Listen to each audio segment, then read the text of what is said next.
Dirty Sports, episode 705. We are live in 5, 4, 3.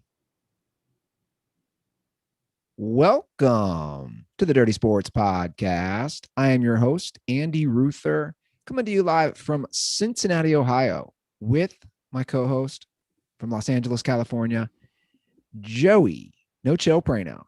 Hello, Andy. Good morning, man. We're almost near March, Joe. We're flying through 2021. Is March Madness a thing this year, Andy? I don't keep up with college basketball. I don't know if your Xavier team, are they playing? Is that a thing? They're 12-4. Will college basketball tournament occur? Yeah, I haven't really watched. It's funny you say that because I actually was looking before the show. All the games are in Indianapolis or Greater Indianapolis. Right. So that's right. They're going to have two. I remember that now. So they'll have two courts where the Colts play, Lucas Oil, and then they're going to play a game. Then they'll have a one court, obviously, where the Pacers play. I forget what that's called now, if it's still Conseco. But then they'll play where Purdue plays, where Butler plays, and where Indiana plays. So it's going to be all Greater Indianapolis / Indiana. And I will say I haven't really watched college basketball going with that quality of life tournament. Well, I haven't really watched college basketball, but sometimes when I'm on the treadmill, it doesn't matter what's on, right? NBA, college basketball. If there's a game on, I'll put the laptop on the treadmill just to have something on to distract me while I'm running. And I will say, college basketball, Joe, in my opinion, I'd love to hear other people's opinions on this, to me has been the worst sport possible without fans. NBA is fine. NFL is fine. Other sports, fine. Yeah, to baseball was the worst, in my opinion, of the things I've watched. But I wouldn't watch college basketball with fans over, sports without. I don't even enjoy college basketball. And I think the thing that raises the level of enjoyment of college basketball is for sure the fans. Is the Cameron crazies and all the people who get just so turned for their college basketball team, especially in little arenas, heavy student sections, whatever. And they don't know they're watching terrible basketball. They're just drunk and, bouncing around and doing their thing.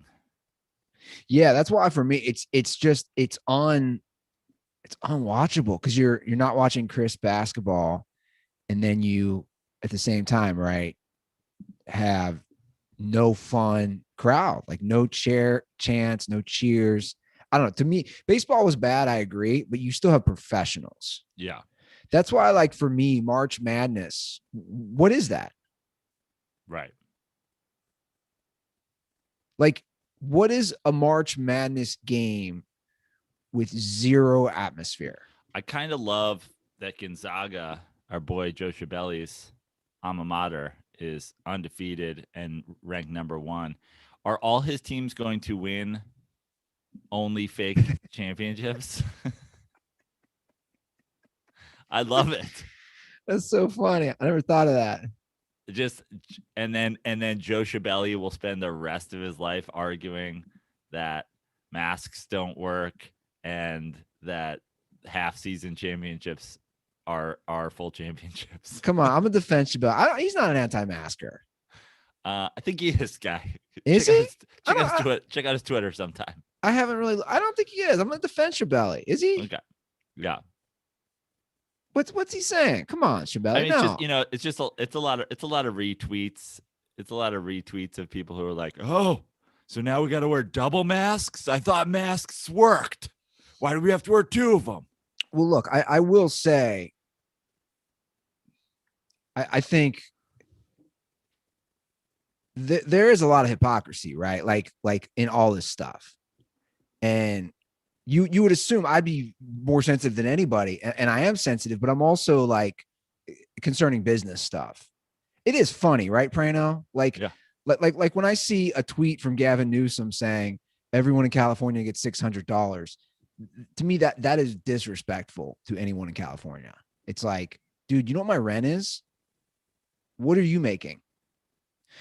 The thing I've learned about all this, whether it's Corona or not Corona, and I don't think anyone talks about this, is every decision being made by government, by politicians, whatever it is, never directly affects them. Of And that course. therein lies the problem Yeah.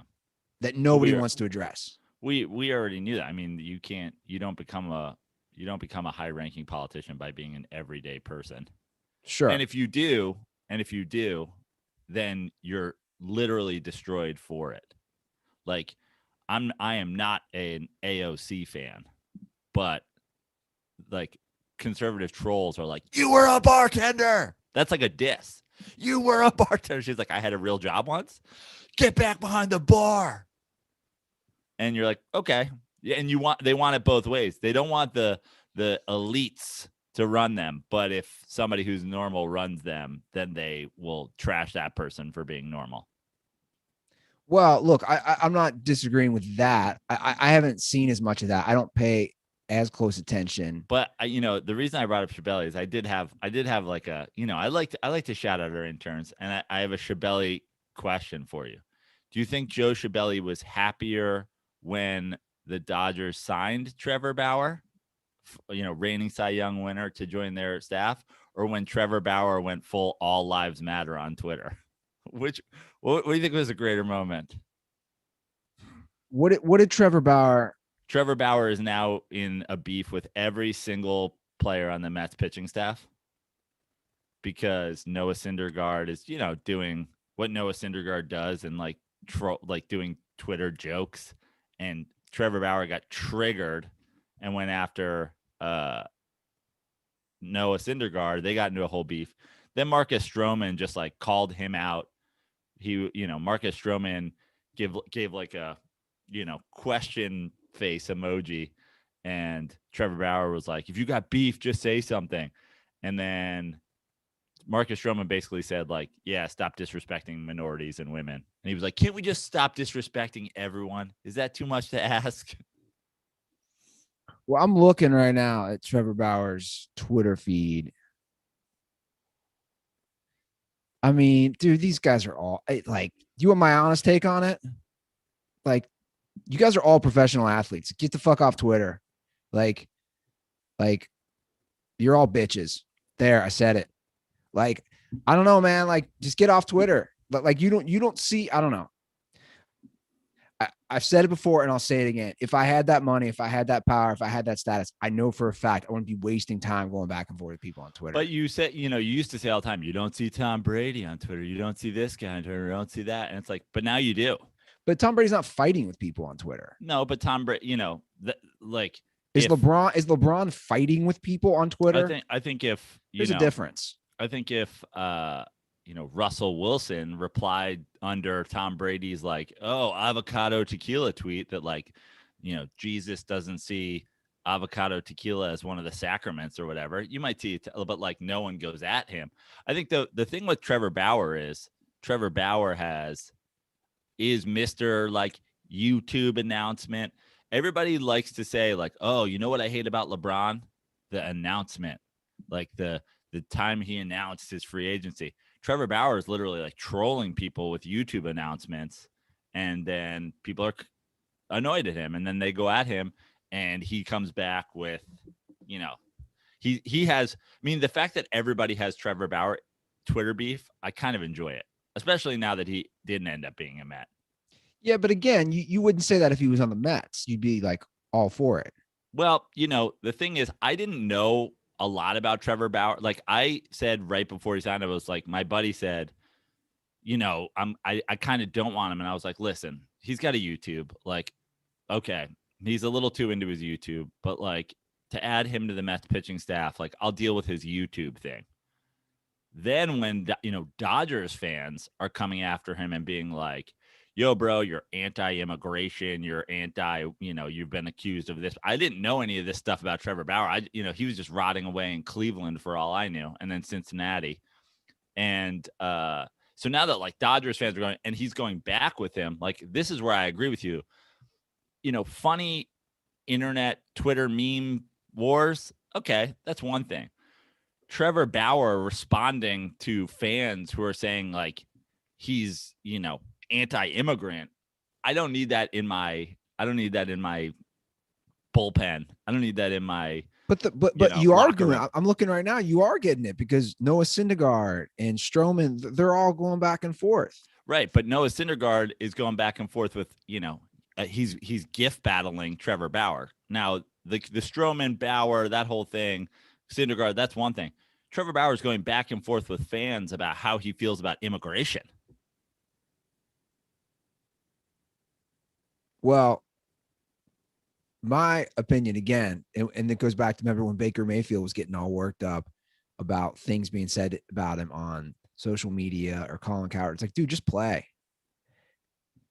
And I don't know, like it's really hard to just play these days. I mean, look, I know we have on the rundown. Look at Cam. You have a kid in Cam's face, like in real life. He's real life trolling a former MVP, a number one pick. Fuck that kid, man. Right, but that's what these guys deal with these days. They deal with people who just have the balls. I mean, well, that's a little different, right? He actually physically was talking trash at a 7-on-7 camp. But I think they're related. I think the guy gets the balls to do it by seeing the clout that people get when they troll people on Twitter, when they troll people on Instagram, when they whatever. Now this kid's like, this is my moment. And we only know about it because the phone's involved and somebody's recording it. And, they're posting it on social media. It's like if some kids, people go, oh, you would never do this before. We don't know that somebody didn't holler at Michael Jordan at, basketball camp. We just don't have a video of it. They didn't. You know why? Because I'm going to sound like the old guy here. It's a different generational thing. I would never, ever talk trash to an athlete. I mean, I think there is it is a different generation, but it's literally, there's always people who are going to disrespect people. Mikey told Andrew Jones his ass is dirtier than his mother's was last night, like face to face, front row at a baseball game. Like I thought Andrew Jones was going to choke Mikey to death. Well, there's also a little separation there, right? It's on the field. Like the kid who he was closer to Andrew Jones than this kid was to Cam. Like I know, but my point is like Cam is doing a favor by showing up at an event that he doesn't have to do. And the problem now is when somebody does something like that and he is clout chasing, it's going to deter these athletes from wanting to show up and do good gestures or charity, whatever it is. That's the biggest loser is everyone else. Yeah. It's like, cool, dude. It was Cam's camp, wasn't it? Was it? I'm not sure. I think so. I think it was like Cam Newton football camp. That's what makes it even more disrespectful. Yeah. And then he released some lame apology on Twitter, the kid, some long from his notes section of his phone. The notes app. That he got too competitive. It's like, bro, you're not competitive. You're talking trash to a former MVP. Yeah. You guys are not competing. And a Heisman winner. Like, if you look at the list of Cam's accolades, say what you want about him now being washed, fine. He had a really great career. Come on. Yeah, man. Kid like that, I wish he'd just get punched in the face. Like, seriously, man. Violence isn't the answer, Andy. Sometimes it is.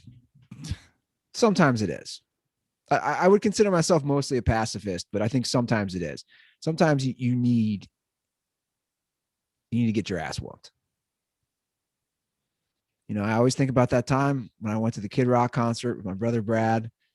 He had free tickets, so we went. I got lit, and I was drunk, and I was hitting on women right in front of like their husbands, and that's not the type of crowd to do that. And all night he's like, dude, you're gonna get your ass kicked. You're gonna get your ass kicked. And then at the end of the concert, I was still running my mouth to him, and he said, I'm gonna hit you if you don't shut up. And I dared him. Your brother? Yeah.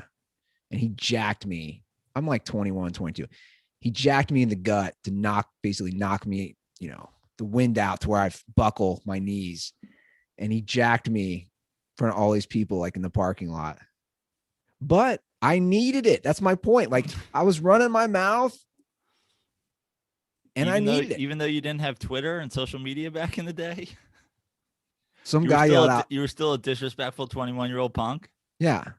Some guy yelled out, hit him again. Where was this concert? At the big venue, the outdoor venue called Riverbend, which is right by me. So that's the main, you know how like most places have like an outdoor venue, it like goes up a hill. It's almost stadium seating the way it's built. It's right next to the river. It's called Riverbend. It's right next to the horse track and casino that my dad used to always go to. So yeah, took a big punch that I needed. Like violence isn't always the answer. Again, normally I would say it isn't, but sometimes it is. Like we were talking, I was talking with my brothers about, you know, corporal punishment or getting hit with the wooden spoon or the belt. Like, did you get that? Like we got that as kids. Yeah. I mean, you spank a kid now, you're going to prison. Right? I have no idea. I have no idea what the rules are these days, but I'm sure if a kid shows up, you know, if a kid takes pictures and puts on social media, his mom hit him with a wooden spoon. Yeah, I'm sure the whole fucking thing falls apart. I'd love to know. I'd love to know what the Prano boys were up to at times. Like, I want to know some of the things you guys got a whooping for.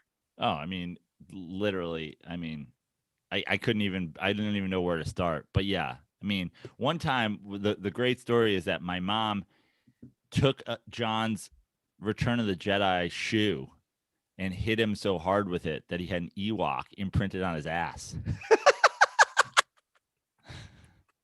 My God, that's amazing.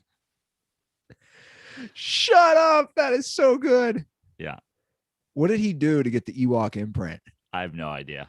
Probably just ran his mouth. My mom's other big thing was like the first sign that you were in trouble was like she would always snap when she was on the phone. If you interrupt her when she was on the phone, she'd give you like a look warning. And then the next thing you know, the closest liquid to her would be thrown at you. She'd throw like the orange juice container at you or her coffee. That's hilarious. Like, Jesus. My brother, as a joke, I don't know, why would he do this? As a joke, he bought my mom for her birthday, Mother's Day, I don't know what it was. He bought her a paddle that had a Bible verse on it. It said Proverbs. I forget what the verse was. It was Proverbs. And my mom ended up using that on us. I'm like, dude, I think it was a Bible verse about corporal punishment. And it's like, and he bought it as a gag, and he was still a kid too. It's like, dude, you're just giving mom weapons to use on us. What's wrong with you? But the wooden spoon was the one that my mom was big on. Yeah. Wooden spoon and belt. My dad was big on the belt. Yeah. Yeah. Walt used the belt. And there's a famous line my brothers always remember when he didn't use it that much on me. When he used it on me one time, the first time he smacked my ass with it, I said, that doesn't even hurt. And he just said, okay, I'll hit you harder. I wasn't the brightest kid. Yeah. Did your sister ever get it? No way. I didn't think. Way. I didn't think so. I bet you she would I bet you if we had her on here, she would swear she did. And I would say there's a 0% chance. Yeah. Never. 0%. What me and Mikey shared a room. One time my dad came in because we had both done something, and he came into our room and we were like hiding in our beds, and like we have like the covers pulled up. We know he's gonna just he's gonna smack the bed. You know, it's still gonna hurt through a little blanket. Sure. So he's gonna beat us through the bed, and I just start hearing Mikey get his ass whipped, and I start fucking panicking, and Mikey starts crying and I'm crying. And we're like, oh God. And then after it ends, I didn't get anything. And I come out like, oh my God, I didn't get anything. He's like, I didn't get anything either. My dad was just in there whipping the bottom of one of the beds and sending us into a fury, thinking the other one was getting beaten to death. Shut up. That's hilarious. But boy, were we scared. Oh, the psychological game is. Yeah. That's the more intense game, man. Anyway, Andy, I think we got to transition into sports here. I think we've reached we've maxed out on the not stick to sports portion of the program. Oh, we have a call later about that for the record. Stick to sports. So guys, if you enjoyed if you enjoyed any part of this not sticking to sports thing, we'll definitely give you the guys Twitter name later, and you can let them know whether or not you enjoy us Yeah. not sticking to sports. Yeah. God forbid sharing some funny Shut up and podcast. some funny family personal stories. We do have some good calls today. Great. We got 5 good calls. Hotline as always, guys, 310-359-8365. And what's great is people are using the Venmo donations to have their call played. Yeah. We have 2 of the 5. I said before, we can be bought. Oh, yeah. 100%.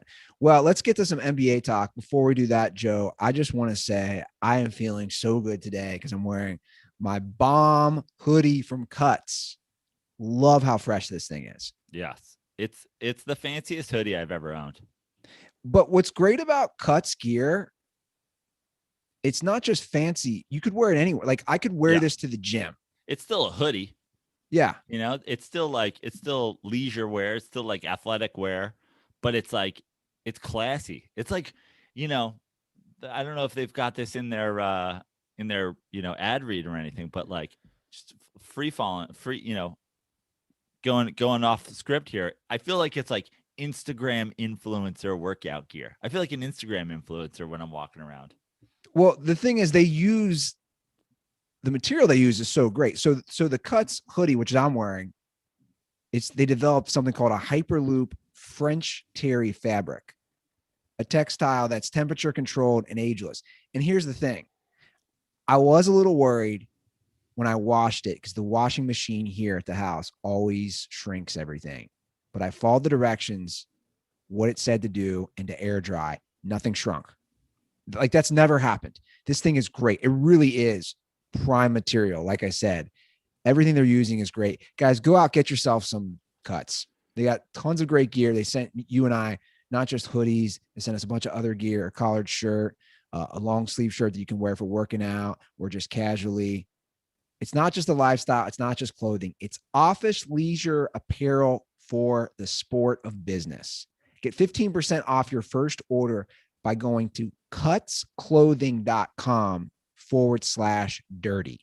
That's cutsclothing.com/dirty for 15% off the only shirt worth wearing. Okay, let's talk a little NBA. Let's do it. I love the NBA. So I want to start with the East because the Sixers and the Nets are really surging while the Bucks and Celtics have turned into giant question marks. And we can start with Milwaukee. I forget which game they played last week that was on TNT last Thursday or Friday.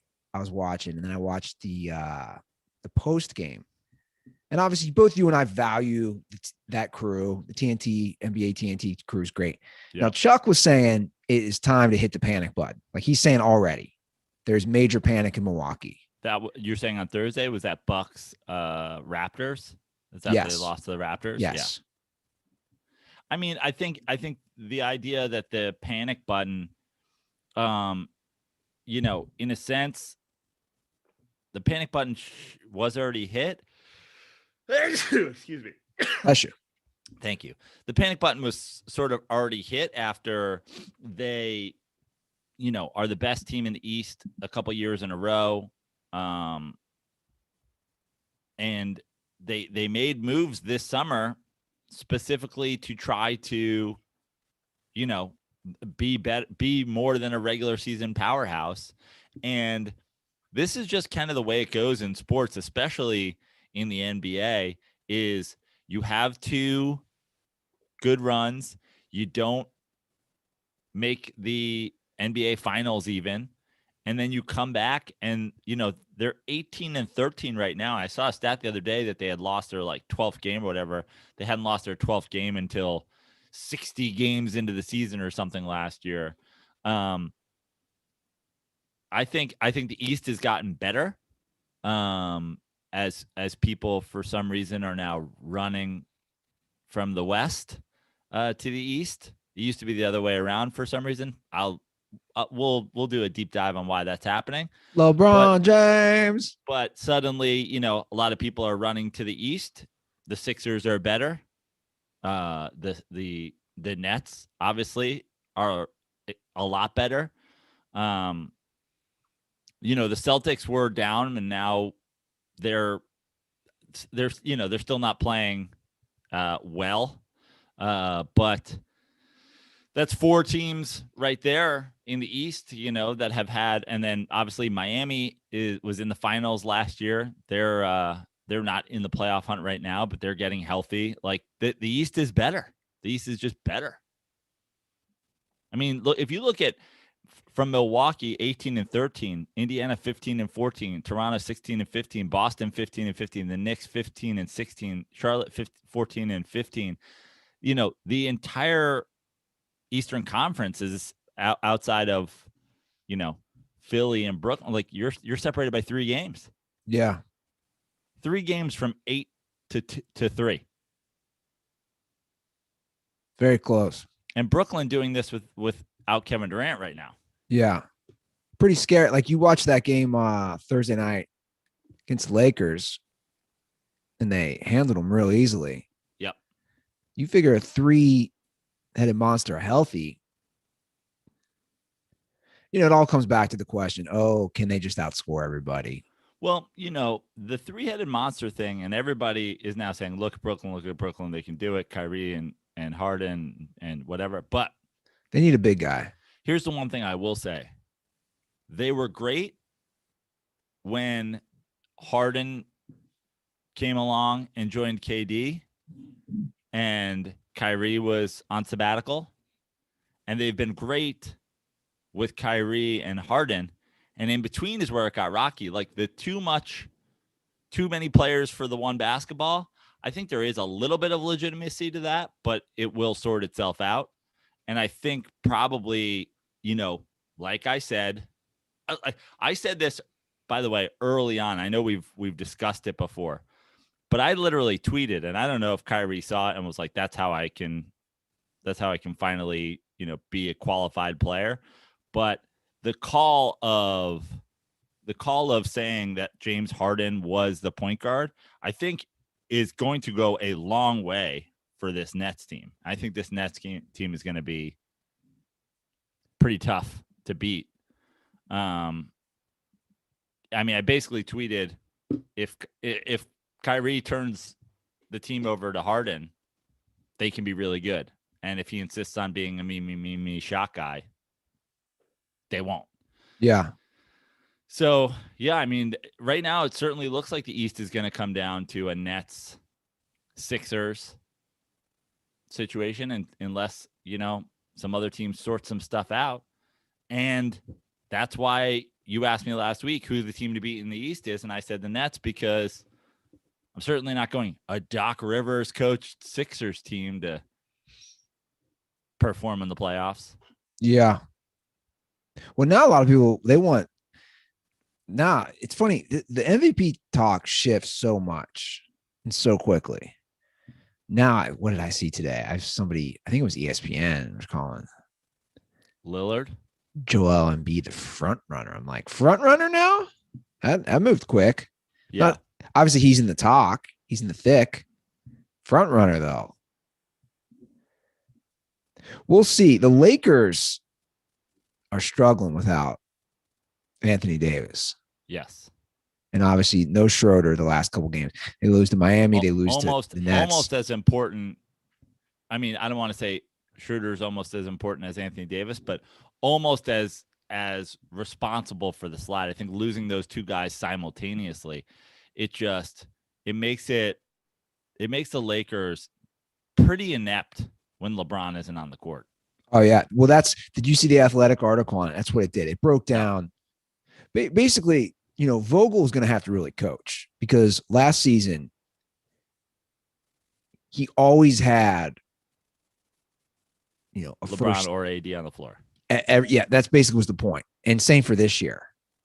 And they were talking about Schroeder too. Like then you take him out, and it gets, and if LeBron's not in, and then Schroeder and AD, you start getting like what kind of matchups and what type of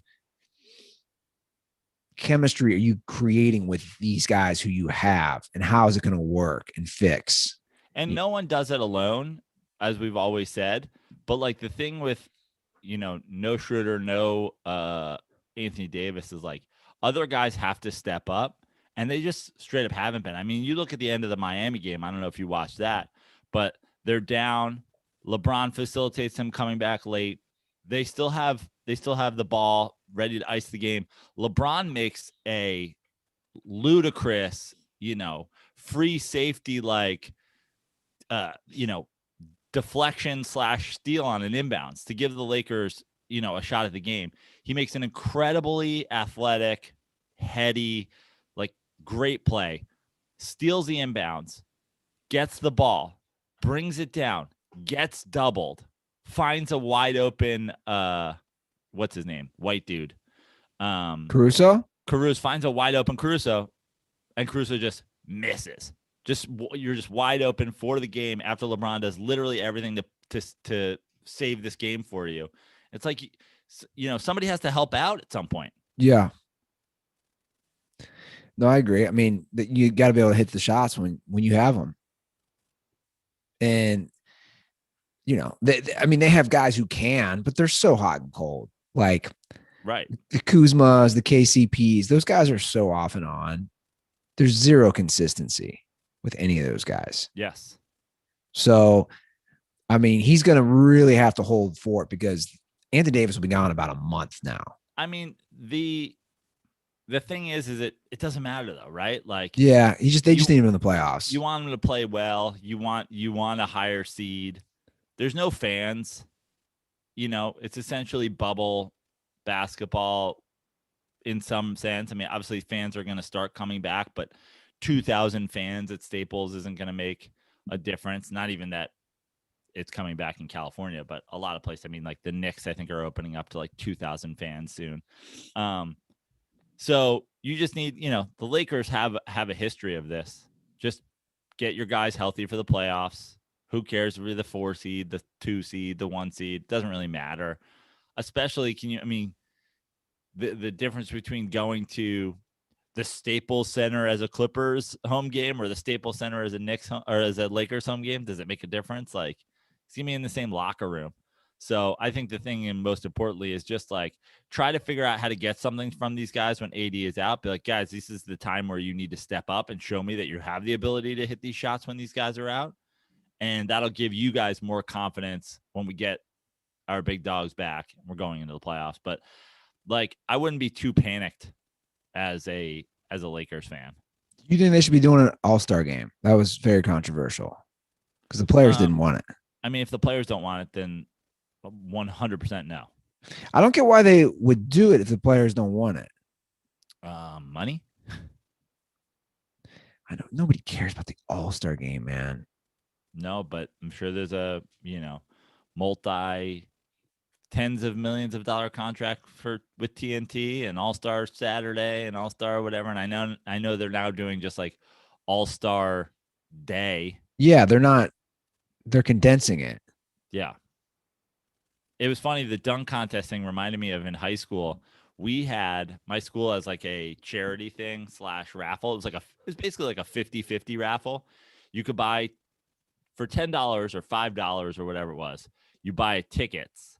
And if you get drawn, they would draw 10 people at halftime of the varsity games. And people would get a shot at a half court shot. And if you make it, you get the other half of the pot. You know what I mean? And the NBA All-Star dunk contest happening at halftime reminds me of that because I bought a bunch of raffle tickets and my name got drawn and my coach wouldn't let me go shoot because I was in the locker room for the halftime of the game. And I'm like, listen, coach, you either got to play me or you got to go let me try to win some money. But the idea that I'm not allowed to participate in halftime festivities, but you don't let me participate in game activities either is some bullshit. Yeah, that sucks. He literally didn't even respond and kept going with the halftime speech. Oh, you got the straight up ignore button. I got the straight up ignore. But it was funny because I forget who it was, but somebody somebody just opened the locker room door and was like, Joe got selected for the halftime shot. And the coach didn't even, he was like, please leave our locker room. And then I was like, and then I gave my coach, one way or the other, I got to get on the floor tonight, one way or the other. If I got to buy my way onto the floor. And he just gave me the straight up ignore. There's nothing worse than that. When Yep. somebody just doesn't acknowledge, when you tell somebody something and they don't even acknowledge what you And he was said, like pissed off that the kid even came into the locker room. I just think he was just continue. pissed off at the idea that I would even buy a raffle ticket. He's like, you're on the team. What the fuck are you doing? Of course you were never going to be allowed to do that. So they're doing the dunk contest at halftime of the All-Star game. Yeah. That's a very It would basically be the equivalent of like them sitting Zion the entire game and then not letting him participate in the dunk contest either. Like, come on, man. But how's that going to work? Like, how short? How many contests? Like, how short is that dunk contest going to be? I have no idea. You know, my problem with all this shit is okay. This is my problem. Like on the grand scheme of like what happened with COVID and the pandemic, people just they can't like give shit up. Do you know what I'm saying? Like, dude, it's fine. No dunk contest this year. It's fine. No whatever. It's fine. You don't have to do Zoom comedy shows. They're AIDS. They're literally AIDS. Like, just don't do stand up for a year. I don't know. It's fine. You don't have to like whatever it is. It's like people have to just hold on to what they're doing.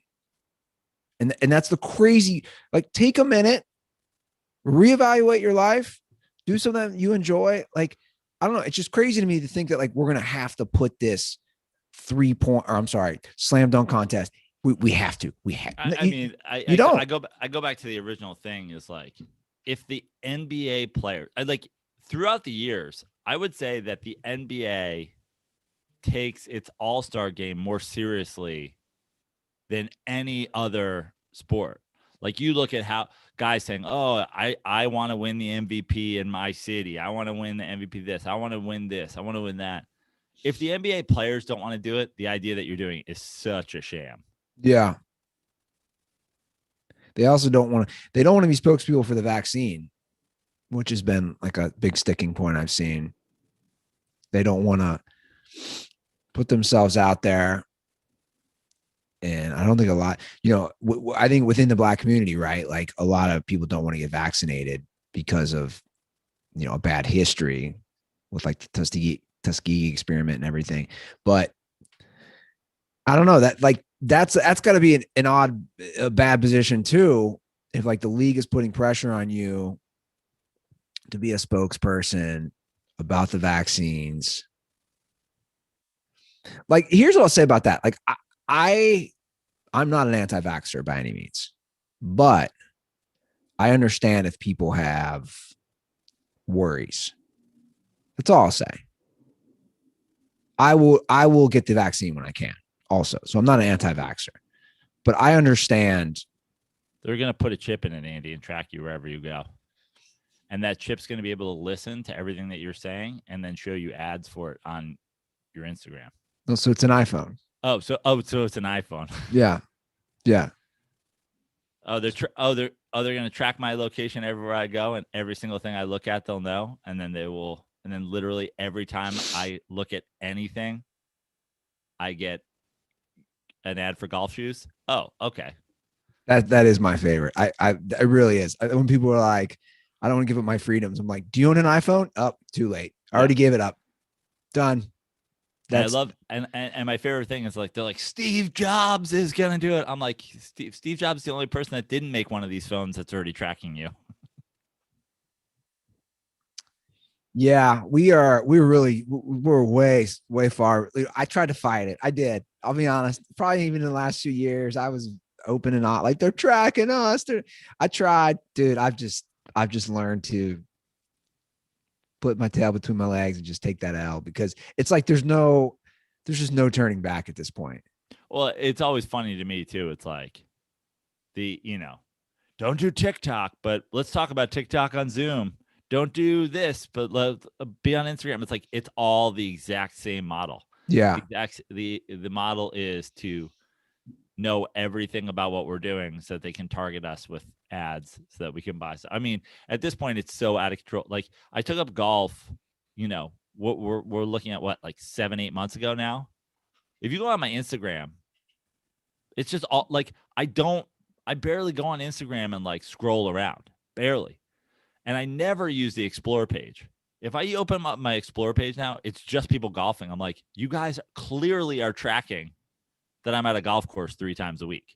Yeah. You're clearly tracking that I'm going to the Tee Off app to find a golf tee time 5 times a week. It's so obvious because I don't fuck around on Instagram that much. So these are all, it's all linked.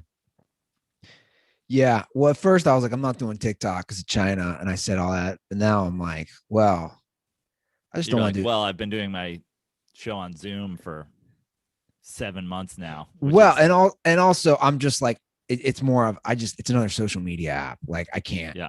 like I can't right now. I just can't. Like, I mean, now Clubhouse, is that what it's called? Yeah. Which as far as I can tell is just a conference call.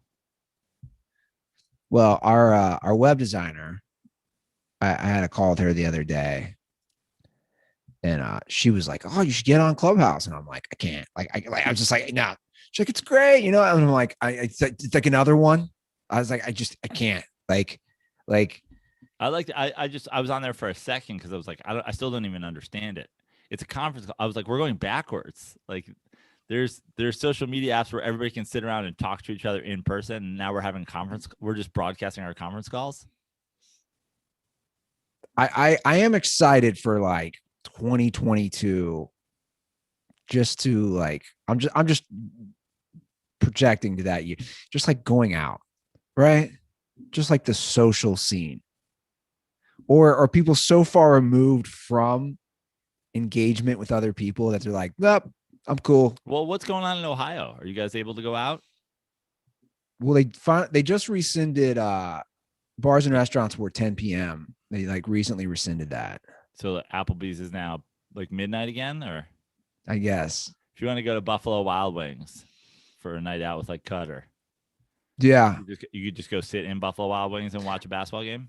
I could, but you know me, I didn't go out before the pandemic, right? So I'm not exactly the guy to ask. Yeah, I'm a terrible guy to ask. What about your bro's got a bar, or loosely a bar? No, he still owns it. Yeah. Okay. Is his bar open? It's a good question. I don't know.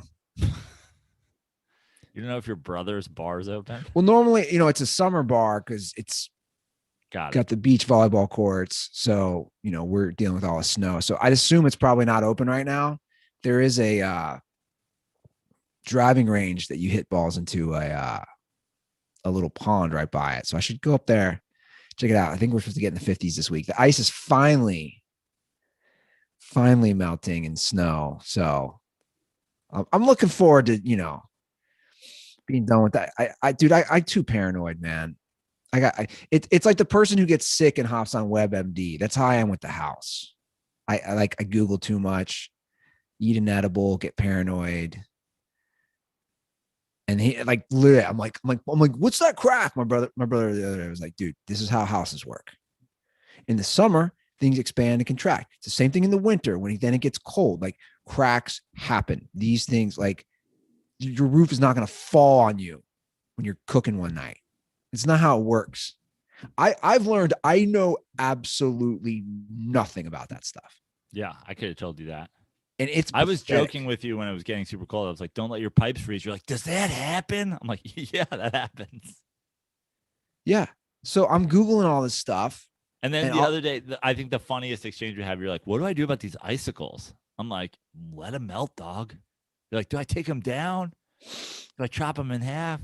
Do I have to prune them? Am I pruning icicles? Yeah, my brother's worry about stalactites versus stalagmites. Two of my brothers have an inside joke that they kept saying, you got to keep the pipes warm. You got to jerk them off. So that they always text me like, you jerking off the pipes? You keeping them warm? Jerk them off, man. You got to keep them warm so they don't freeze. I'm learning, Joe.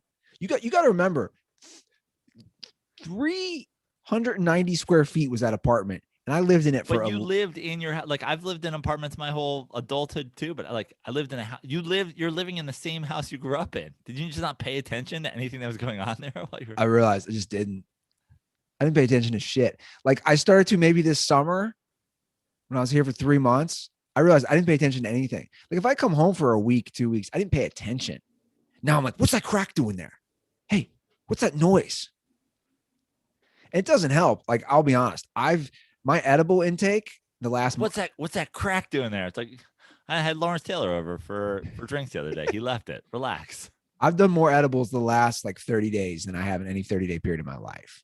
So that's not helping. Yeah, bro. You get all baked and you're like, dude, what's up with this, man? Did you ever watch Shameless? For a minute. I think I watched a few episodes. It wasn't for me. It actually gave me a little too much, extended Prano family vibes. That's funny, really. The one kid's like a degenerate con artist. I was like, it's a little too John for me. And then like, there's portions of my extended family that are a little too close to home. My brother had it on last night. Like he's already on season 2 or whatever. I just started watching some with him and I was like, this is crazy. I think I'm going to start this. But it was fun. I didn't love it. Yeah. I think I watched, I don't know, the first 5-6 episodes or something like that. And then was like, man, I'm out. I gotcha. I really don't overthink not liking things. If I just stop watching something, I don't normally go back. Yeah. Unless I'm like hella bored. Yeah, no, I feel ya. Well, we do have a lot of. If anybody has suggestions on things to watch, I realized yesterday I was like, I'm kind of like at a loss. WandaVision's only every Friday. There's really not like that go-to HBO show these days. I feel like for the better part of 2 decades, there's been like a must-watch HBO show every Sunday.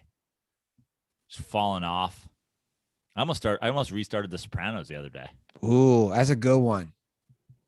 Which I've seen probably every episode at least twice, but like I watched them all as they came out, and then I've probably seen every episode or close to. I'd say maybe 50% of the episodes again some other time, just in like, oh, it's on, I'll watch it, or I'll look up this, or I'll look up that. But I was like, oh, maybe I should just start from the beginning again. Yeah, I mean that's a good series to do. It's a great series to do. Well, we got a ton of calls, so I think we should get to those. Before we do that, support for today's show is brought to you by Manscaped, who is the best in men's below-the-belt grooming. And big news, dirtballs. Manscaped just released their new cologne scent to help you feel good and smell good all over at all times. Who knew smelling this good could feel so good too? Manscaped is trusted by over 2 million men worldwide. Wow.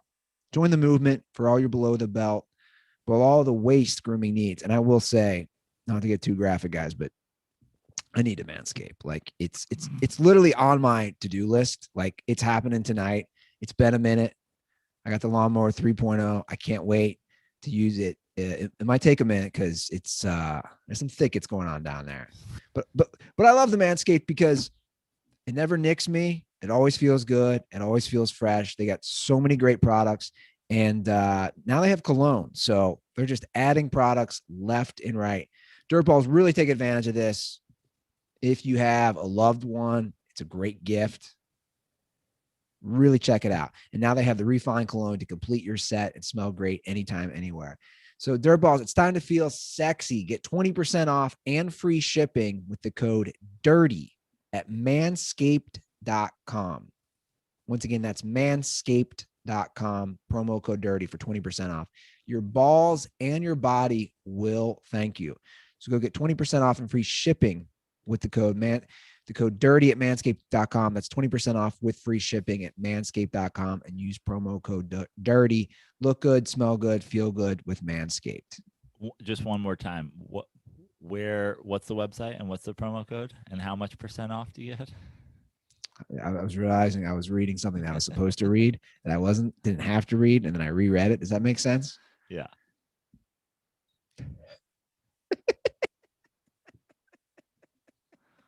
That was like the Pad Thai commercial.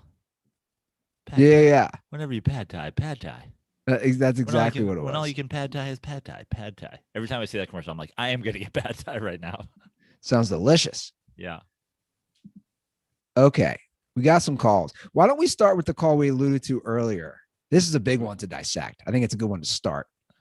So we have a dirtball who he's an interesting dirtball because I don't know if he like hates us, but he still listens. You have blocked him on Andy. I feel like we have so many of those. We have the hate. so many of those. So he left 2 calls and they're both very similar. I'm going to play one. Part of me wants to even like stop. Like, I almost want to stop it as it plays through. Don't overthink it. I mean, you played me part of a preview of one, and I was just like, I don't even know what the point. Like, I don't even know what the beef is, honestly, until the end. I'm like, get to the point. Okay. Get to today, Junior. So I'm going to play this call. We'll start with this one. I would Venmo you guys a donation to the show. I received no response. Shocker there. Regardless, I find myself totally aligning with Woke Pill on most of his sports takes, i.e. LeBron is the GOAT, Tom Brady is the luckiest QB ever, and Aaron Rodgers is the best QB maybe in history. And Joey's ability to combat Ruther's slurperness for Tom Brady and Russell Wilson. With that being said, I more socially aligned myself with Ruther, economically and socially, especially after Andy moved back to Cincy. Side note, the Bengals trash bag of a franchise is not an Ohio team. Kentucky can claim them for all I care. My only real criticism of Andy is his inability to stand his ground when it comes to Prano's over-the-top liberal takes. You're starting to grow some of those Midwestern roots back again, Andy. Stand up for yourself and don't let Joey force you to take the blue woke pill like Neo did in The Matrix.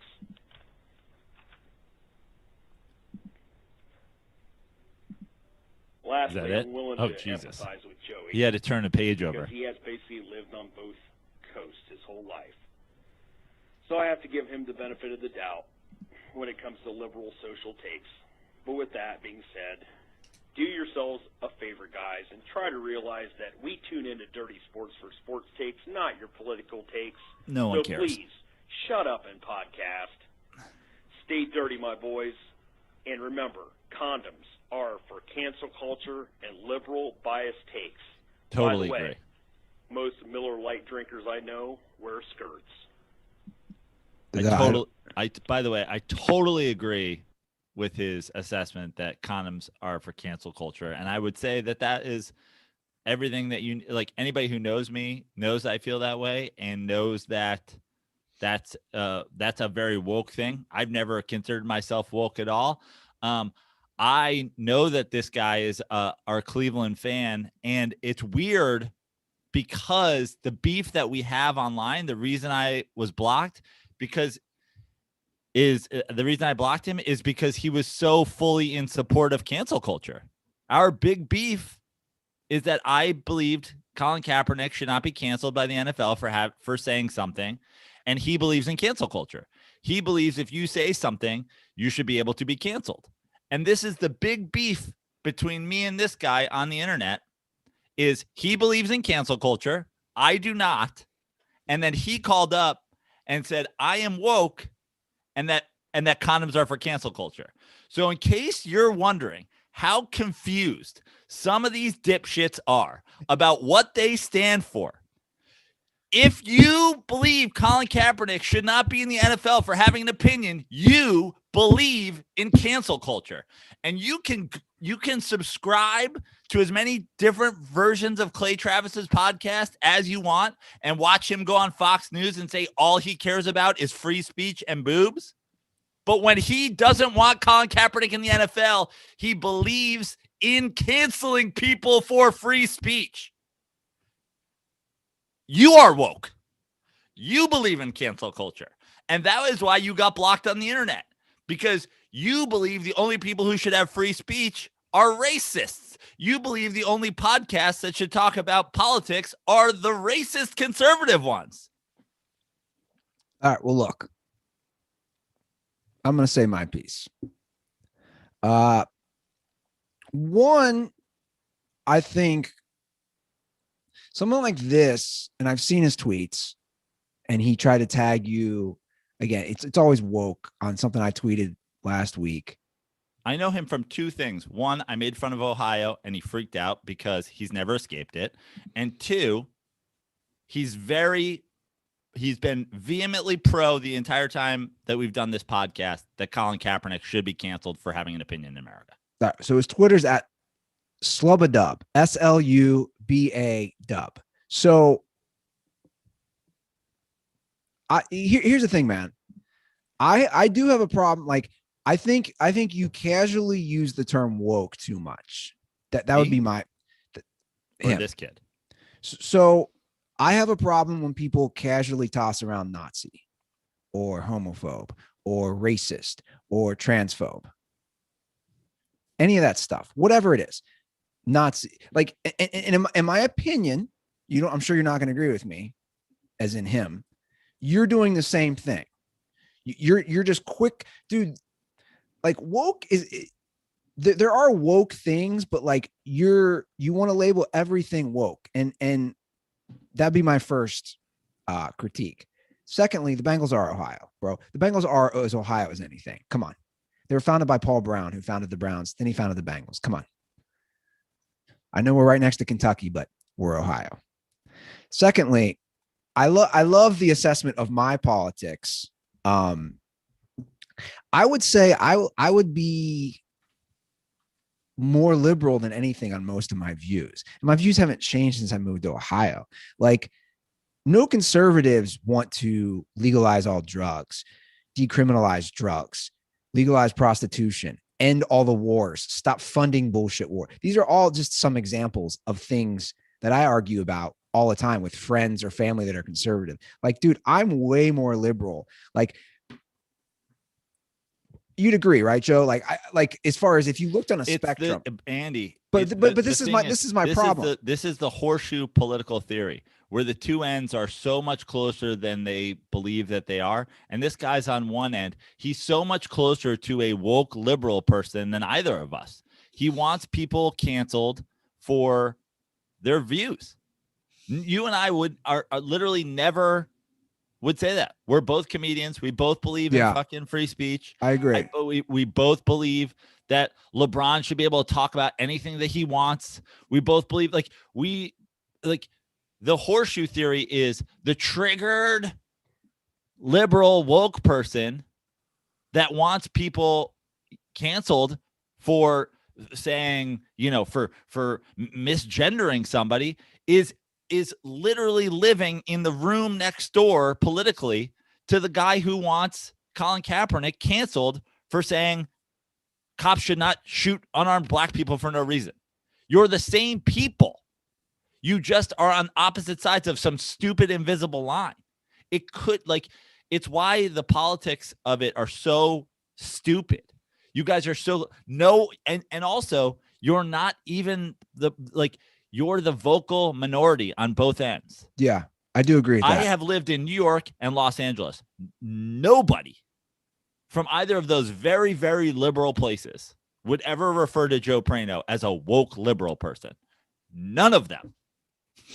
Just because you're in Ohio, where the idea that somebody says black people should also be able to have an opinion doesn't jive with you, doesn't make me woke. That just makes you a racist. Well, look, but again, I don't like labeling the racist term either. I don't care what you like. If you don't think black people should be allowed to have an opinion in America, you're racist. I don't know if that person believes that. If you don't believe Colin Kaepernick should have not gotten colluded to be removed from the NFL for having an opinion, you are a racist. It sucks that you have to hear it, but it's the bottom line. A guy doesn't have a job because he had an opinion. Now, if you stroke your dick every day to a guy whose podcast's slogan is like, I believe in free speech and boobs, but you think Colin Kaepernick should be removed from his career for having an opinion, you're stupid and you're racist because you're not even consistent in your point of view. You change it depending on the color of the person saying it. That is the definition of racism. Well, look, I think as far as the cancel stuff, yeah, look, I don't care if I vehemently disagree with somebody politically. I don't want people to get canceled. I don't want them to lose their jobs. And I think the problem that we see is just the hypocrisy.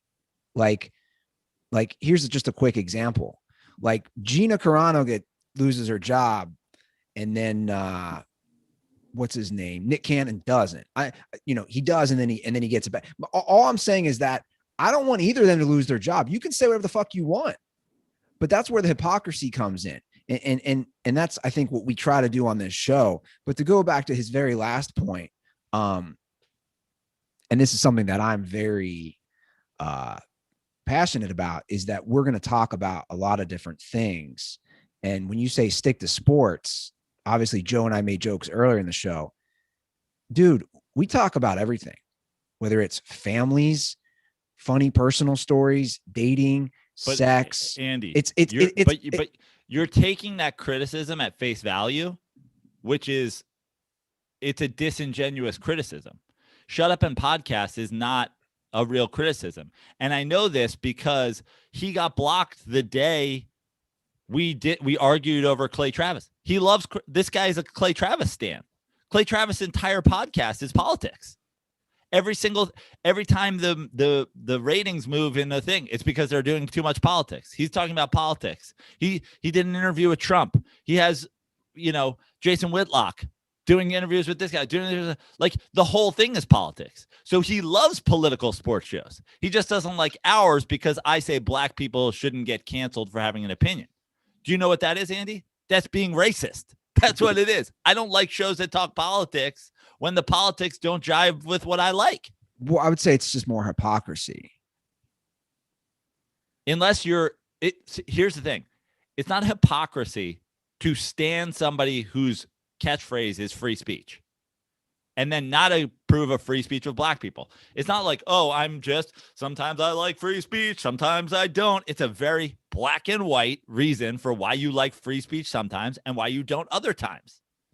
And I'm not saying that there's not racial overtones and involvement. I'm just saying in general, I think we are getting to the point of the problem of, I don't want to hear you say certain things that I don't agree with. Like, especially, again, the sports politics mix it's overlap forever. Like, and whatever, like, dude, we've said our points, and I do find it funny though when people don't actually listen to, like one of my biggest pet peeves is you got to listen to what people say. You know what I'm saying? Like, I've complained about that. That's kind of an offside tangent. This is something that happens from both sides. No one will hear what you have to say if they're triggered by the way you say something. And the bottom line is, you and I are not a part of either end of the horseshoe. We are not red pill, blue pill. You've eaten the red pill and therefore are just screaming about the blue pill. And we are just regular fucking people that are like, yeah, this person shouldn't get canceled. This, if NBA players want to have an opinion, they should be allowed to have an opinion. Like, we're the ones in the middle. You're screaming because, like, you're just the opposite end. You are the QAnon fighting Antifa. We are neither. So stay out of our fucking calls and stay out of our mentions, but like, accusing us. I don't think Colin Kaepernick should have lost his job for an opinion. Now I'm a woke, triggered Antifa, BLM support. Like, dude, you couldn't be more lost. When the bottom line is, you're triggered that we're not racist with you. Like, it's ridiculous. Yeah. And by the way, again, there's shows for that.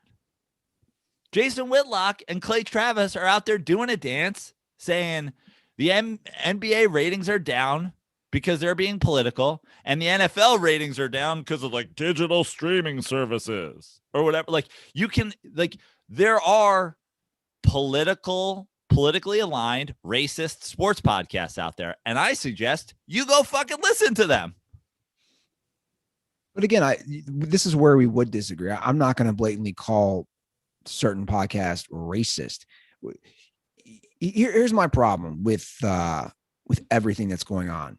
and then we'll move on to some more calls. My problem is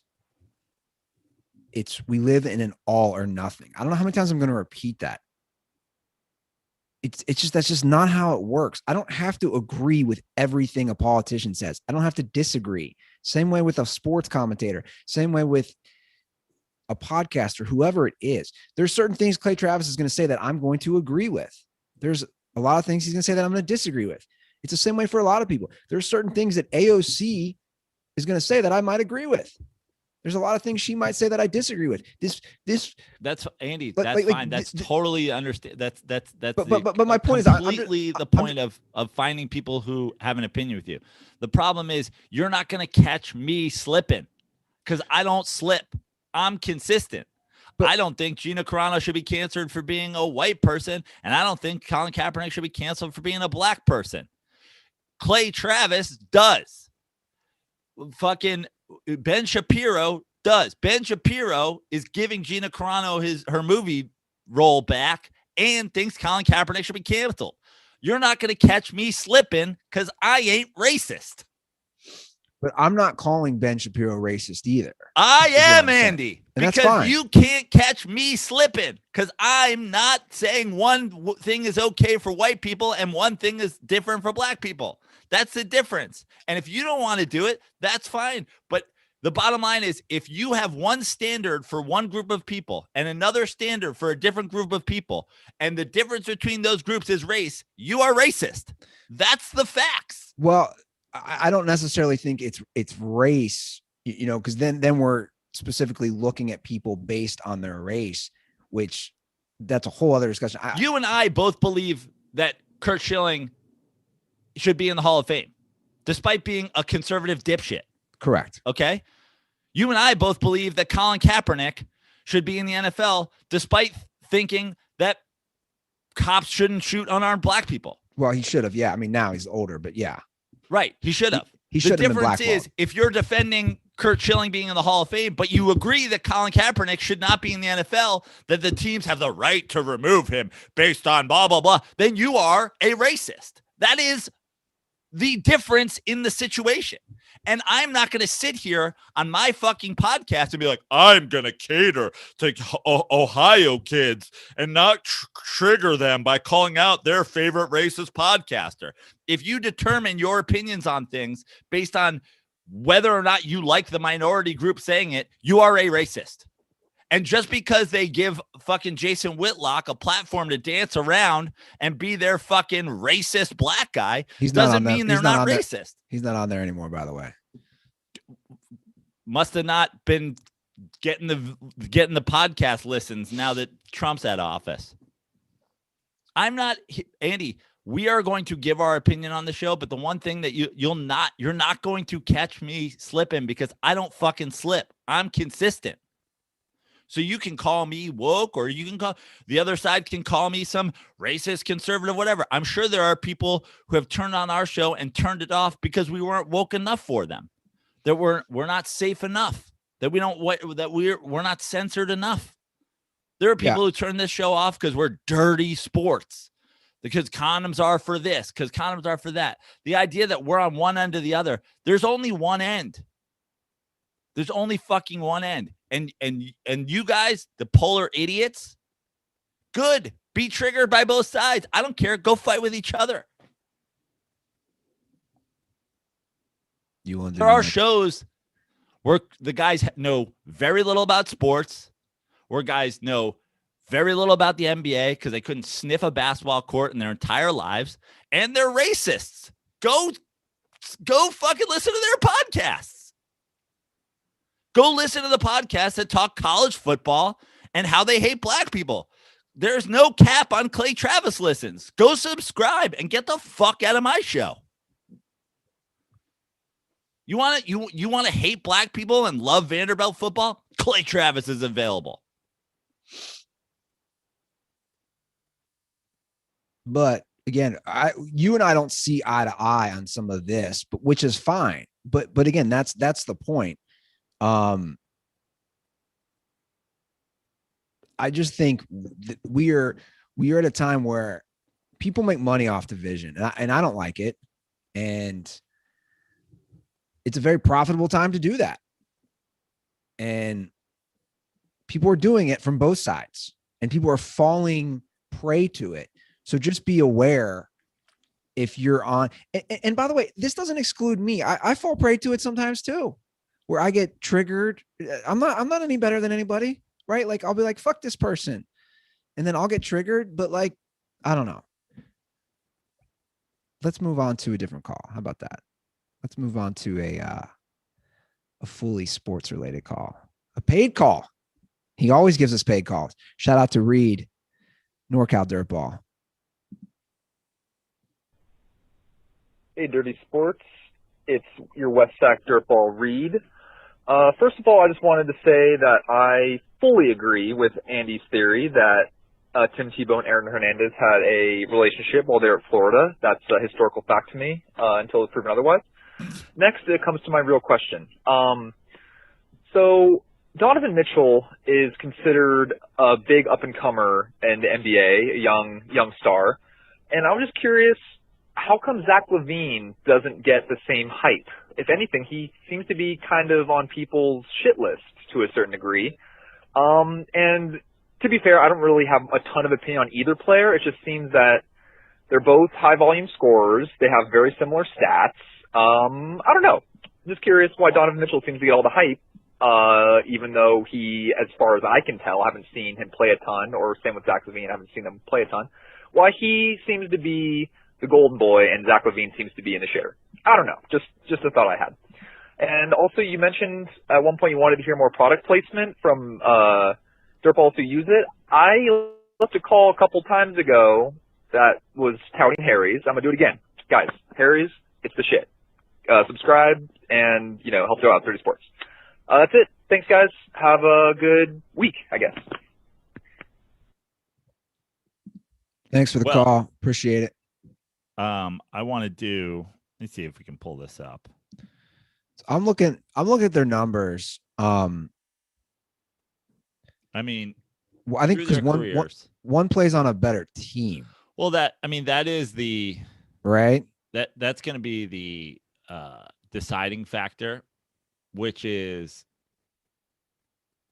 first of all, in his career, Donovan Mitchell, 4 points more a game, but otherwise their stats are pretty similar. The problem is, and I actually think they're more. I mean, I think the divide is more in probably. I think the microscope that you're putting this under, one's the golden boy and one's a bust or whatever, is like that's a little bit aggressive. I think they are closer than. Well, I don't think he said but. He's just saying, but one gets, saying. One gets praised and one gets trashed. I think that a lot of people are standing for Zach LaVine to be an all-star this year, and probably deservingly so. But the bottom line is, Zach LaVine's moved around, and he's been putting up what you could say are empty points because they're not leading to wins. And whereas Donovan Mitchell, he's putting up points within the flow of the game and they are leading to wins. Now, I think that they're more close, that they're closer than than maybe that people's opinion of them are. But also I think there's for sure truth in, like, it does feel like Zach LaVine goes off like randomly in games like that they're blowing teams out of, or they're getting blown out of, or whatever. Like, it doesn't really seem, it seems like Zach LaVine, like, truthfully does score more empty points. Now, I am always of the opinion that your situation, like, a lot of guys' careers have been derailed by situations. And Zach LaVine certainly hasn't gotten to play on a franchise like the Utah Jazz. But it is what it is. Donovan Mitchell is scoring his standout performances in his career last year in the playoffs. Yeah, that's huge. And Zach LaVine hasn't sniffed the playoffs. Yeah, I mean, what did he put? He put a 50 spot up, right? Yeah, last year in the playoffs, and multiple 40 spots. Yeah, I mean, to me, that's the difference. Obviously, he was drafted to a better team, better organization. But yeah, He doesn't when it counts. Yeah, and we're 7 years into Zach LaVine, and he hasn't been on a winning basketball team. Yeah. Now he's been with two organizations that obviously haven't been good either. Right. But if you're a marquee player, which I think we agree Donovan Mitchell is one of, maybe he's not a top 10 NBA player, but he's probably in the 10 to 20 range. There's only 32 teams or 30 teams or whatever it is. Like, if you're the star on one of the 16 teams that make the playoffs, you're a marquee player. If Zach LaVine, I understand that there's a better supporting cast, but Zach LaVine's been on teams. They've been able to have an opportunity to build around him. And so far, one team's given up on that, and another team is probably about to give up on that. Yeah. All right, let's do another paid call. This is from Kyle Aronofsky. Now, Kyle, we discussed the first part of this call in the last episode when I was having internet problems. So it's going to be a repeat as far as the first part, but then the second part of the call, he gave a little donation, which you can do. Just Andy-Ruther on Venmo if you guys want. And unless you're conservative, and then apparently we won't see it. Yeah, I don't know what he's talking about. I love my favorite. I got to just go back because I got so jacked up after. You were emotional. I love in the middle of the call that we had to hear him turn the page on his script. There was a pause while he had to sort the paperwork. I love that. Like, I moved back to Ohio. Now I'm out there waving a Trump flag. Like, what? Sorry, 1 second. Woke Chill said about. Sorry, lost my place there. Like when the guy drops the cue cards. Hey, you know what though? Hey, take a page literally from your fucking fearless leader, Donald Trump, and just shoot from the hip, my guy. Yeah. Well, I'll give him credit for calling. I think I'd rather look, if people disagree with me, I'd rather it be more of a face-to-face. Obviously, you can't do that, or a call. But yeah, the turn in the page, there was a long pause. And you heard a page. You heard a page turn. And my boy came with notes. Yeah. And the notes were like, he finally found the page. He's like, and that's why I found it. Sorry. And that's why shut up and podcast. You're like, this is what you need your script for? Shut up and podcast. Shut up and podcast. All right. So this is Kyle's call. Going on, boys? Kyle Aronofsky calling back once again from beautiful Toms River, New Jersey, home of the 1998 Little League World Series champions. And on the latest podcast, you guys mentioned how the Stanley Cup is the best trophy, and I think pretty much everyone would agree on that. But which of the four major sports has the worst trophy? I don't know. The Major League Baseball trophy just doesn't do it for me. I don't even know the name of it. I forget. It doesn't even have a name. It's not really iconic at all. And also, which celebration is the worst? I love. Hockey's kind of different because everyone's on the bench, and sometimes it can end with a goal if it's an overtime, like winning the Stanley Cup, and the clock. It's not like a need to end the game, and everyone's already on the field. So I think that's also the best celebration when the championship is won. I feel like baseball is up there too. I think football and basketball are probably tied for the least exciting when the game ends and everyone's running out. It just doesn't seem as they're not really as excited. I mean, obviously they probably are internally, but that's the question. And I just want to let you know, going forward, my pronouns are now they, them. So Ruther, please address me correctly. It's very offensive when you misgender me. I mean, this is 2021, man. They, them. That is a call out to one of my tweets last week. Yeah. Where I was now I opened Twitter and I was like, oh no. So now Andy's just trying to get canceled.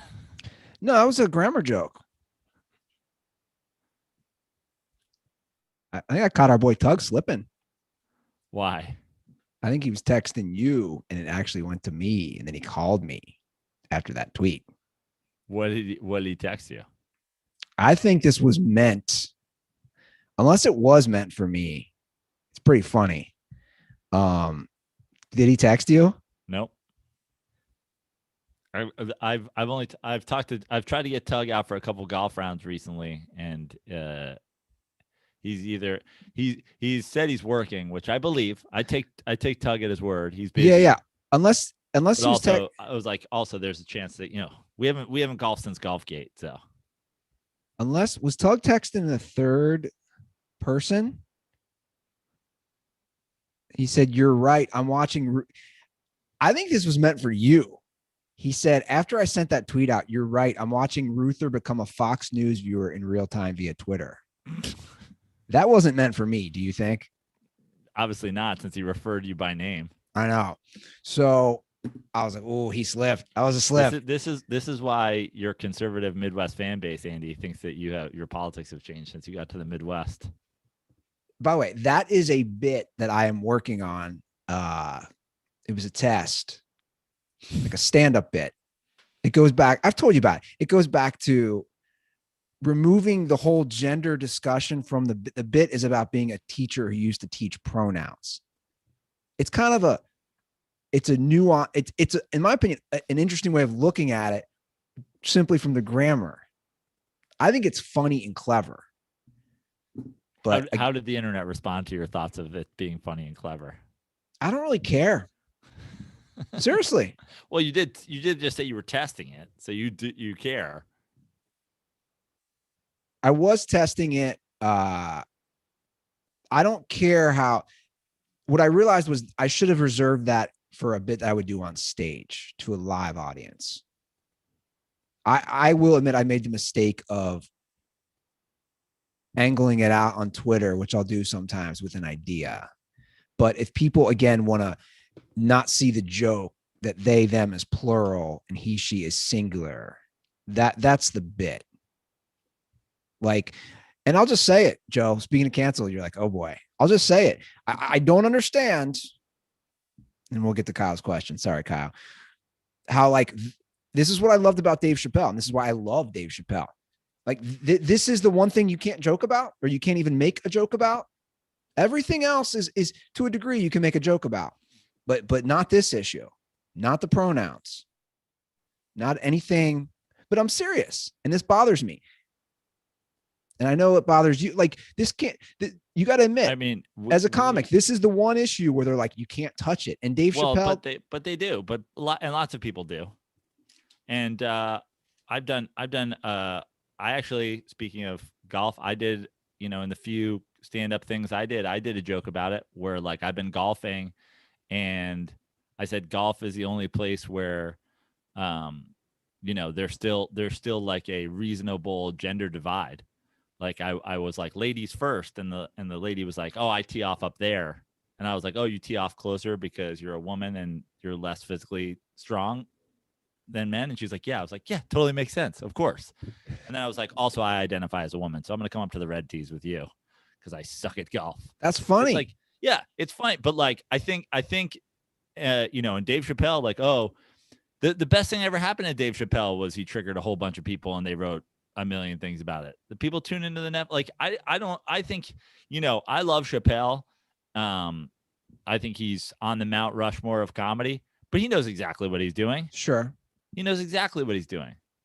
And I gotta say, Dave lost me when he does another special and comes back and complains about the reaction of the other special. It's like, bro, you know what you were doing and it worked. So just let it happen.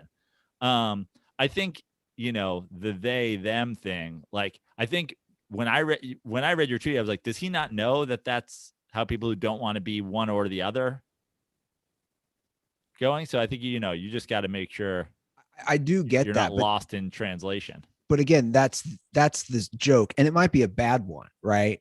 Or it might be just a bad one in text. You might have to figure out how to say it. Yeah. In comedy, it's not what you say, it's how you say it. Yeah. It's never been more, like Dave Chappelle can say a lot of things a lot of other people can't say. Sure. No, yeah, because he's earned that. And with because his of career. how because he's one of the most talented of all time, Yeah. By the way, I went back and I started rewatch. I've watched Chappelle Show for sure more than any other show ever. I started rewatching it again. So good. So the best celebration for sports to get to mean, the second part. I'll go hockey, I guess, but like baseball and Baseball's- hockey baseball and hockey are essentially the same thing. It's like a dog pile. You know what I mean? I think the cooler thing with hockey is that like because the trophies are good, and I think this shifts into the other portion of the question, which was the trophy, is like then they all skate around with the trophy.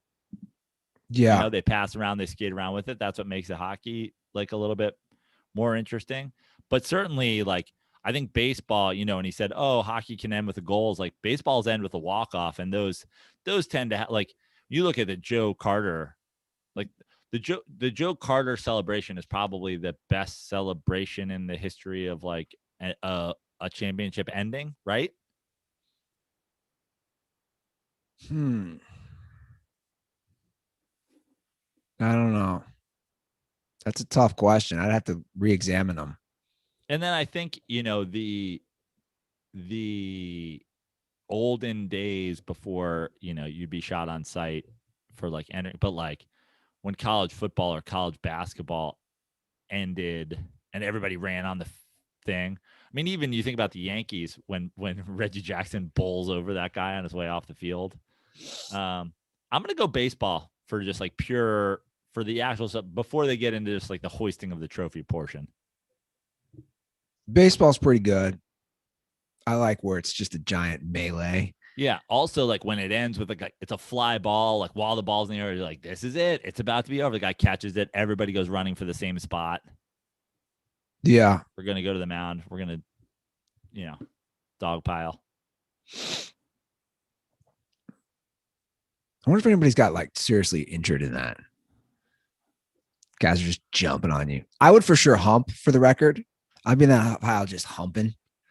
I have a good story. I'm not sure it's appropriate. First of all, I think I've told it on Dirty Sports, but I think a lot of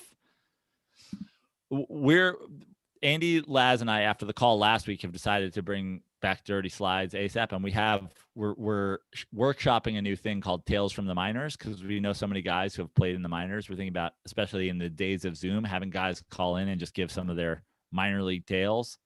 And one of the tales that I want told is by somebody I know who injured on purpose one of his teammates in a dog pile. Because he hated his teammate so much. He took the opportunity of the dog pile to jump on and start beating the shit out of him. That's amazing. Yeah. That's absolutely amazing. Because you're not always friends with guys that you're on a team with. No. Like I have a feeling Urias and Trevor Bauer aren't going to be hanging out a lot off the field. Yeah. You don't even want to know how I treated the third graders differently when we won. You're like, I'm so proud of all of thems of you. Cancel. Actually, it's so funny that we'll just joke about this stuff, and then somebody out there is going, this triggered woke show. I can't stand these trigger lib opinions.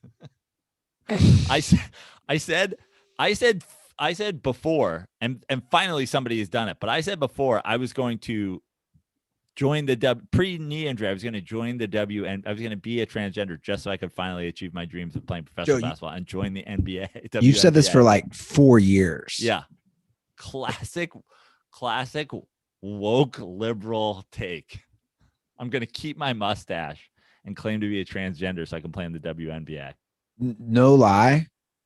I think that actually goes back. I think I have videos of us concocting that idea 2016. Like, which I haven't forgotten about that, for the record. Well, you know, some guy's doing it now. Not in the WNBA, but I think it's like college basketball or something like that. I saw. Yeah. I saw that. The person with all the ink. It is, ma'am. The person who's inked up. Yeah. It looks just like the guy from that GameStop video. It's like, it is, ma'am. Anyway, we should get off this. We're way too woke. We've gotten to woke territory. I know. Let's get off the woke talk. All right. We got a couple more calls. This one's been sitting there for a minute. I'll play it. What's up, fellas? This is you. Just want to follow up a little bit from what your discussion from this last episode. First off, just want to say why the two of you are so great together and why the show is amazing. When you guys bring up the discussion of the fuck, marry, kill with the quarterback, Ruther's first thought is to actually fuck one of these quarterbacks in the actual literal, as a human being standpoint, which just tells you all you need to know about Ruther's mindset. So just, anyways, about the NBA, you guys were speaking about how these NBA players now can shoot from anywhere and how good they are and everything. I actually kind of think of it a different way of how bad some of these guys are, that they're just strictly fucking unbelievably athletic, but the fact that, like, someone like Giannis is like a 60% free throw shooter, I mean, how every single person in the NBA is not a 90%, 80% free throw shooter just like kind of boggles the mind. The fucking hoop doesn't move. You're stationary. There's no one in front of you. Like, I feel if I went to the park, I could shoot 50% free throws, and I'm a fucking Joe Schmo. Joe, I would assume you're a basketball player or whatever. Like, you're shooting 70% from the line. How are these guys not physically, these physical specimens can't fucking put in the time to get better at that? So just wondering what you guys think about that, specifically with the free throw shooting later. I've said this forever. Yeah, I think you and I have disagreed. Yeah, because people, this is, and I understand that people have this take, but like it's a very like elementary take. It's like whenever you watch a basketball, like when I would watch a basketball game with my mom, she'd always be like, "How come I can't just make every free throw?" And so there's a lot of layers to this. First of all, I was actually not that good of a free throw shooter. Like, I was fine. I wasn't a bad free throw shooter, but I wasn't as good as I should have been. And yes, practice. But I think that depending on your technique, that shot in particular can be harder than other shots. Like, first of all, when you're very big, it's hard. It like they've done like Shaq should have been shooting underhand. Apparently he used to shoot like 80% underhand, but he refused to do it. He was just too goddamn big. The ball is too small in his hand. He's like reaching for it. I've seen other guys where like bigger guys have actually improved by being further away from the basket, because you need a certain amount of touch and arc on it. Now, I think what happens is, first of all, there's no more proof of this than the fact that the smallest guys tend to be excellent free throw shooters. Excellent. I mean, Emmanuel Quickly, who's on the Knicks, he's a rookie this year. He's shooting like 98%. Little guy, you get that little nice arcing jump shot that you also see the guys who are good at 3-pointers are good at shooting free throws because they're so used to putting enough arc on the ball to get it in from even further away that being closer makes it easy. So these guys who are used to shooting with way less arc because they're playing around the basket, they go back and it's hard. I mean, like, it's difficult to be a big man and be good at shooting free throws. Now, there are guys who are able to do it, but like, if you look at that number, you can't just say like every big guy in the history is lazy. Like, it's just not true. You know what I mean? Well, look, the 70% has always been my threshold. Like, dude, you got to make 7 out of 10 free throws. If you shoot, I know you're going to laugh at this, and it's the same thing about practice. You shoot 100 free throws every single day. You don't think Dwight Howard was shooting 100 free throws every day? No, I don't. I think you're wrong. Shaq supposedly was shooting thousands of free throws a day. Well, then change up what you're doing if it's not working. I mean, it's the definition of insanity. You're doing the same thing over and over again. I'm telling you, being big makes that a difficult shot. Then scoot back. Then shoot underhand. Don't just keep missing it. I mean, that's what. But these are. ideas that have been born out of the fact that it's difficult for those guys. Listen, shooting 50% of your free throws is unacceptable. Shooting 50% is unacceptable. But I think if you're in the NBA and you're and you play a guard position, or if you're a wing player or a guard, I think 80%, 75 to 80% is where you should live. If you are a bigger, like I can give you down to like 60%. 50% is unreasonable regardless.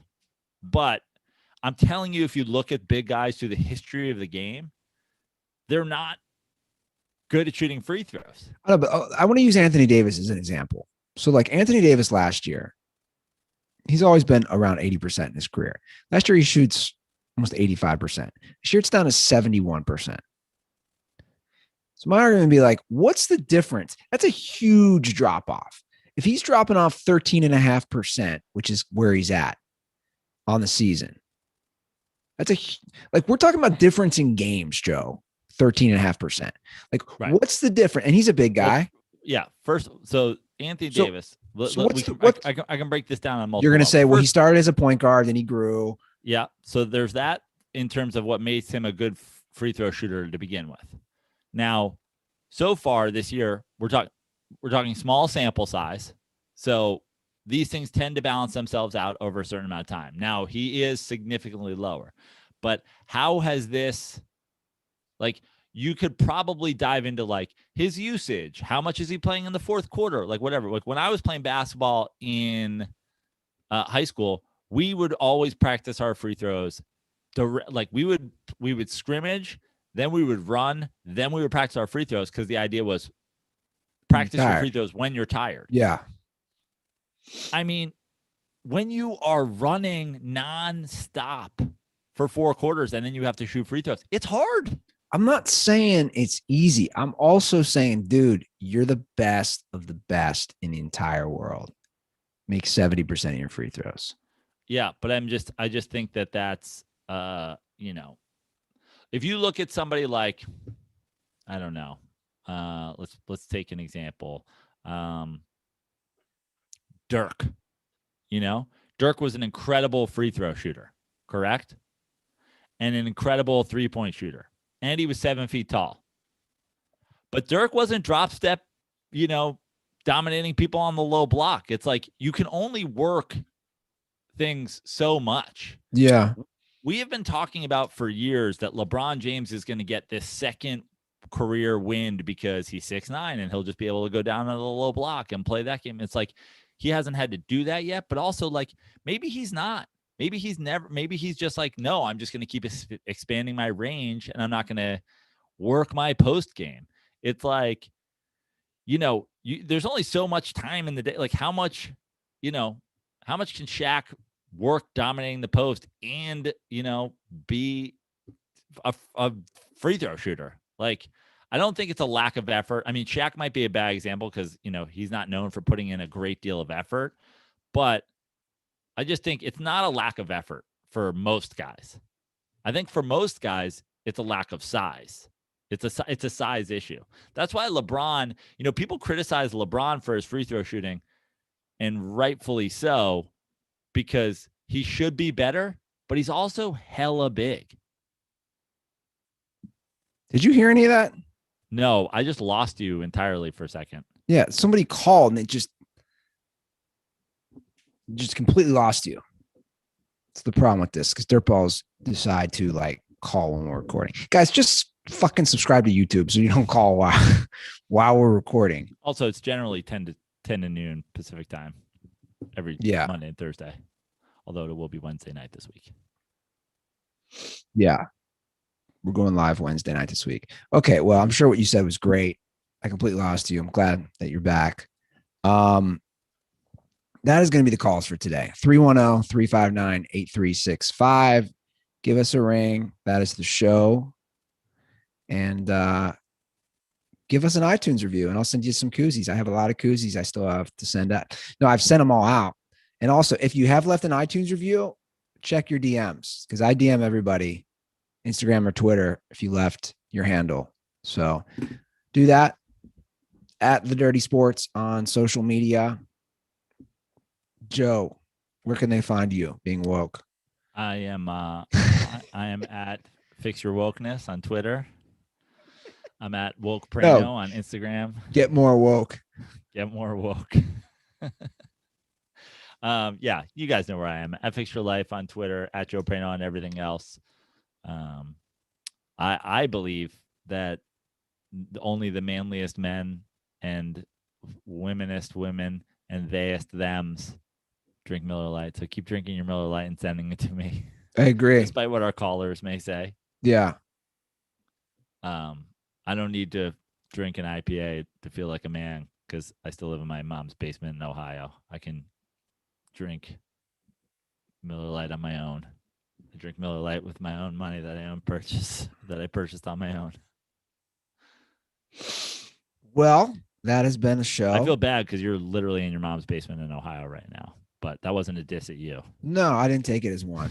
Although you want to hear something funny, I found.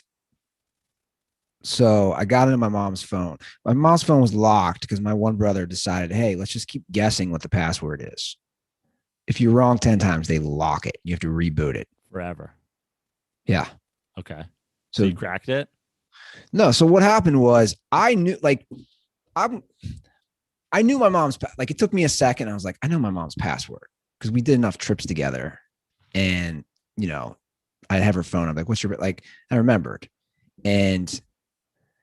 But I called Apple. You have to reboot it. Luckily, everything was saved. My dad had saved everything, blah, blah, blah.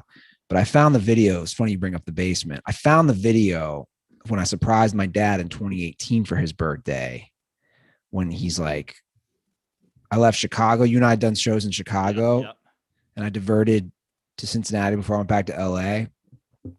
Surprise him for his birthday. You know, so he shows up and he's like, not even happy. He's like, what are you doing here? You're supposed to be on a flight to LA. Classic Walt, like not even, hey, I love my son. Thank you for surprising me. And when he said, what are you doing here? I said, Dad, talk about prophetic. I said, Dad, I'm moving into the basement. And he looks at me and he said, my mom's filming the whole time. He said, no, you're not. You can't afford it. I was like, wow, this is eerie. 3 years later, I'm in the damn basement. All right, dirtballs. Thank you for the support. Thank you for the calls. Let's get more calls. I'm all about this. Let's have discussions. And have a great week. Like Joe said, we'll be back Wednesday night because I'm going to St. Louis this weekend. So have a great week. We'll see you guys soon.